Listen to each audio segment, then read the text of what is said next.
আসসালামু আলাইকুম। ডেইলি প্রবাসী নিউজে আপনাকে স্বাগতম। সুপ্রিয় দর্শক, দেশ এবং প্রবাস যে যেখান থেকে যুক্ত হয়েছেন আপনাদের সবাইকে জানাচ্ছি আন্তরিক শুভেচ্ছা।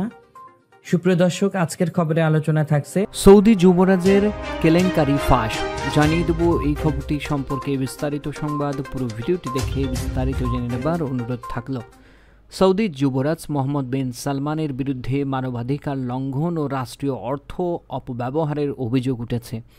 মানবাধিকার সংস্থা হিউম্যান রাইটস ওয়াচের এক প্রতিবেদনে বলা হয়েছে, 2017 সালে ক্ষমতা নেওয়ার পর তিনি ভিন্ন মত অবলম্বী ব্যবসায়ী ও ধনীদের সম্পদ জব্দ করছেন এবং এই অর্থ রাষ্ট্রীয় তহবিল পিআইএফে জমা করছেন। পিআইএফের অধীনে সবচেয়ে বড় প্রকল্প নিয়ম শহরের কাজ চলছে, তবে এই প্রকল্পের কাজ করা শ্রমিকদের প্রতি খারাপ আচরণ, অতিরিক্ত কাজের চাপ এবং শ্রম আইন লঙ্ঘনের অভিযোগ আছে। যুবরাজ ঘোষণা করেছিলেন যে 2030 সালের মধ্যে সৌদি আরবের অর্থনীতি শুধু তেলের উপর নির্ভরশীল থাকবে না, পর্যটন ও শিক্ষা সহ অন্যান্য খাতকে শক্তিশালী করা হবে।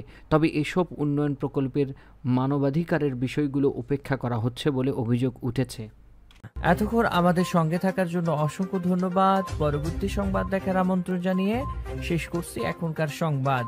প্রতিদিন সৌদি আরবের গুরুত্বপূর্ণ খবর জানতে ডেইলি প্রবাসী নিউজ ইউটিউব চ্যানেলটিকে সাবস্ক্রাইব করে পাশে থাকা বেল বাটনটি প্রেস করে দিন, যাতে করে সৌদির পরবর্তী কোনো খবর মিস না করেন।